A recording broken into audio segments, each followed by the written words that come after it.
bukan hanya perlu ditelisik, Mas Hensat, dari Mbak Nenden ini sudah mendorong malahan, sudah dituntut untuk mundur karena buat petisi Menkominfo untuk mundur. Sampai hari ini sudah berapa itu? Tadi pagi, tadi siang kita sambil buka ya petisi yang dibuat oleh SafeNet ini. Ada 23.000 penanda tangan. Sudah 23.000 penanda tanganan. Ini dia, PDNS kena ransomware, Menteri Kominfo Budi Aris Setiadi harus mundur. Ini adalah petisi yang dibuat oleh SafeNet, sudah 23 ribuan yang tanda tangan. Mbak Nenden, kenapa sih harus bikin petisi seperti ini? Ini sebetulnya salah satu respon ya, sebagai salah satu respon melihat bahwa tidak ada permintaan maaf dari negara, tidak ada tanggung jawab yang kemudian diupayakan oleh negara, sehingga kita lihat perlu ada tuntutan kepada negara untuk memang ada yang bertanggung jawab di situ. Nah, kami kemudian melihat bahwa PDN ini di bawah Kementerian Kominfo gitu ya, dan kita melihat memang yang akhirnya punya tanggung jawab lebih besar dalam konteks PDN ini adalah Menteri Kominfo-nya gitu ya. Dan kita lihat misalnya dari track record sebelum-sebelumnya, sepertinya jabatan strategis Menkominfo ini tuh memang selalu bermasalah kalau kita lihat ya. Sebelumnya Budi Aris siapa misalnya? Johnny J. Plate, sekarang dia di mana gitu. Berarti kan memang ada sesuatu hal yang bermasalah dan perlu kita lihat lebih lanjut soal penunjukan siapa yang kemudian pantas untuk duduk di posisi strategis sebagai Menkominfo. Harus dicari siapa yang paling bertanggung jawab, dan dari SafeNet menganggap itu adalah Menkominfo. Dan perlu, atasnya juga perlu ditarget sebetulnya. Siapa sih yang kemudian memilih Budi Ari menjadi Menkominfo, itu juga sesuatu kita yang... tahu siapa yang memilih Budi Ari. Betul, berarti secara tidak langsung Jokowi juga ikut andil dalam situasi PDNS ini gitu. Karena dari dia menjabat, kayaknya nggak pernah ada yang benar Menteri Kominfo gitu ya.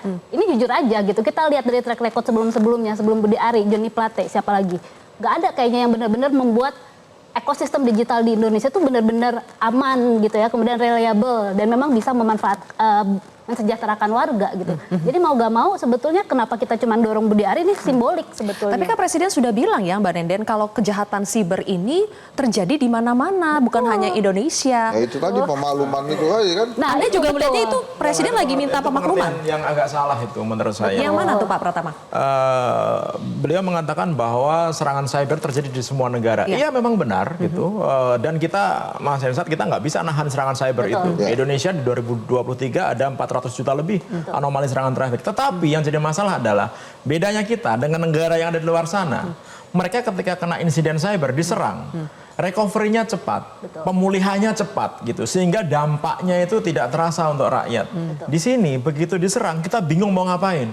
Kita nggak ngerti langkah apa yang harus dilakukan. Kita nggak tahu langkah mitigasi apa yang harus diperbuat begitu. Jadi derajat kebodohannya agak parah kita ya Pak? Lebih parah. Ya, artinya adalah kita berbicara masalah di sini ketahanan cyber itu. Nah, ketahanan cyber itu bukan artinya bahwa kita bisa selalu menahan serangan hacker. Enggak gitu. Karena serangan ini selalu datang. Memang tidak ada yang kebal ya? Tidak ada yang kebal dari serangan hacker. Ya, bagaimana kita bisa melakukan respon yang cepat ketika terjadi serangan, dan bagaimana kita bisa melakukan recovery yang cepat terhadap insiden yang terjadi di negara. Jadi jangan dimaklumi ya Pak? Gitu. Nggak boleh itu memaklumi kayak gitu. Dan lagi satu lagi tuh pemakluman masalah ini adalah PDNS gitu. Ketika ngomong ini kan hanya PDNS sementara gitu.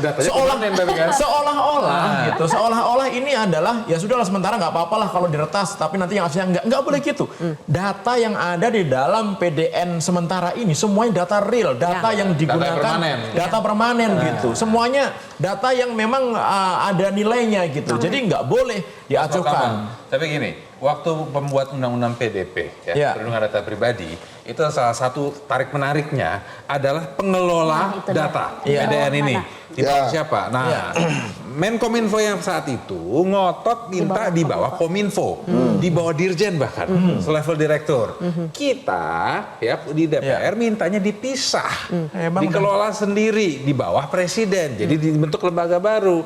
Nah, akan tetapi dengan waktu itu Presiden bilang katanya ingin penyederhanaan, perampingan pemerintahan. Kasus PDNS ini juga karena kan gara-gara mau penyederhanaan, mau menyatukan semua data ke dalam satu tempat, sehingga melarang kementerian lembaga pemerintahan daerah memiliki server sendiri-sendiri. Jadi semuanya sehingga dijadikan satu, ternyata nggak bisa jagain. Nggak bisa jagain, makanya ada tuntutan. Malah dijebol. Jadi makanya ada tuntutan. Lebih gampang gitu ya. Menkominfo-nya mundur, tapi Mas Dev sendiri setuju kalau ini salah Menkominfo? Gini, saya nggak mau bilang salah siapa-siapa. Itu tentu tergantung Mas Pratama sama Mas Hensat aja ya. Nah, makanya tadi saya bilang belum kan. Susah ya menjawab ya atau tidak? Mitra, karena mitra nih. Soalnya bukan masalah mitranya gitu. Kita kan menjadi objektif semaksimal mungkin gitu baik, kan. baik. Nah, tapi gini aja.